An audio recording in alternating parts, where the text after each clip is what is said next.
नमस्कार दोस्तों आरबीआई यानी कि बैंकों का बैंक हमेशा ही पेंशन धारकों की समस्याओं को देखते हुए पेंशन डिस्बर्सिंग अथॉरिटी को समय समय पर महत्वपूर्ण और नई गाइडलाइंस जारी करता रहता है।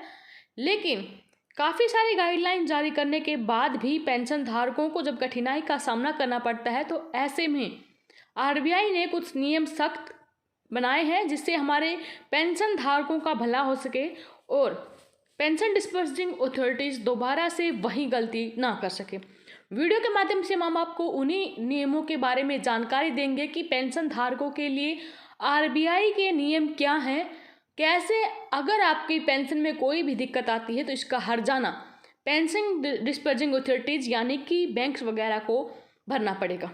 पूरी जानकारी के लिए वीडियो को अंत तक देखें। अगर आप पेंशनर हैं, फैमिली पेंशनर हैं, अगर आपने अभी तक हमारे चैनल को सब्सक्राइब नहीं किया है सब्सक्राइब कर लें। वीडियो अपने साथी दोस्तों के साथ ज़रूर शेयर कर लें ताकि वो भी जान सकें पेंशन को लेकर उनके क्या क्या हैं अधिकार, आरबीआई ने उनको कौन कौन से हक दिए हैं। चलिए दोस्तों, ज़्यादा वक्त न गंवाते हुए स्टार्ट करते हैं आज की हमारी वीडियो। जैसा कि आप सभी को पता है, आरबीआई यानी कि सबसे बड़ा बैंक, जिसको हम बैंकों का भी बैंक बोलते हैं, उन्होंने समय समय पर पेंशन धारकों की भलाई के लिए काफ़ी सारी रिप्रेजेंटेशन प्राप्त हुई थी आरबीआई को पेंशन धारकों की तरफ से कि जो बैंक वगैरह हैं उनकी पेंशन देने में देरी कर देते हैं, ढिलाई करते हैं, जिसकी वजह से उनको नुकसान हो रहा है। तो आरबीआई ने पेंशन जारी करने वाले बैंकों को कहा है कि यदि उन्हें पेंशन धारकों के खाते में पैसे जमा करने में देरी होती है तो उन खातों में इन बैंकों को सालाना 8% की दर से हर्जाना देना होगा। अब अगर आपको कोई सरकारी पेंशन मिलने में देरी होती है तो इसके लिए आपको सालाना 8% का ब्याज मिलेगा। भारतीय रिजर्व बैंक ने सभी पेंशन धारकों को देय पेंशन के लिए बैंकों से कहा है कि यदि वे पेंशन क्रेडिट करने में देरी करते हैं तो उन्हें हर्जाने के तौर पर सालाना 8% का जीएसटी देना होगा। आरबीआई ने पेंशन और पेंशन एरियर के नियमों को रिवाइज करते हुए इसके बारे में जानकारी दी है। आरबीआई का ये निर्देश उस मास्टर सर्कुलर का हिस्सा है जिसमें बैंकों द्वारा सरकारी पेंशन देने का जिक्र है।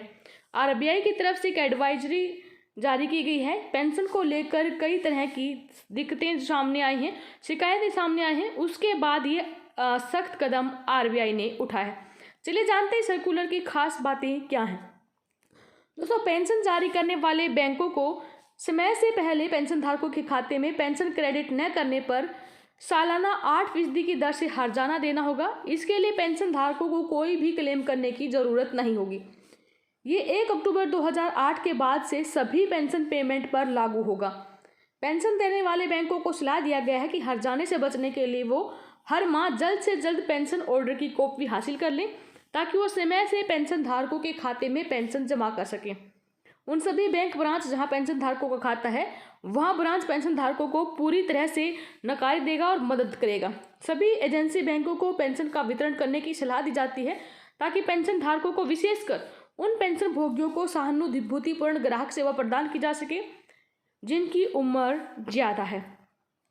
तो दोस्तों, पेंशन धारकों के लिए आरबीआई ने ये सख्त कदम उठाते हुए देश भर के सभी पेंशन वितरित एजेंसीज, बैंक वगैरह को साफ साफ नोटिफाई किया है कि समय समय पर हमने आपको गाइडलाइंस जारी की हैं, ऑफिशियल मेमोरेंडम भेजे हैं, फिर भी आपकी लापरवाही की वजह से पेंशन धारकों की तरफ से शिकायतें बढ़ती जा रही हैं और इन्हीं पर लगाम लगाने के लिए पेंशन वितरित बैंकों को अब हर्जाने के तौर पर 8% सालाना ब्याज की दर से जितना टाइम आप लगाओगे पेंशन भुगतान में फालतू, उतना आपको ब्याज सहित पेंशन धारकों के खाते में पेंशन या फिर किसी चीज़ का कोई एरियर वगैरह आता है उसमें भी अगर सरकार ने नोटिफिकेशन जारी किया है और ड्यू डेट के बाद तक आप यहाँ पर भुगतान नहीं करते हैं तो आपको हर्जाने के तौर पर 8% आपको ब्याज सहित भुगतान करना होगा। आरबीआई का ये नियम आपको कैसा लगा? वीडियो के कमेंट बॉक्स में अपनी राय जरूर दें।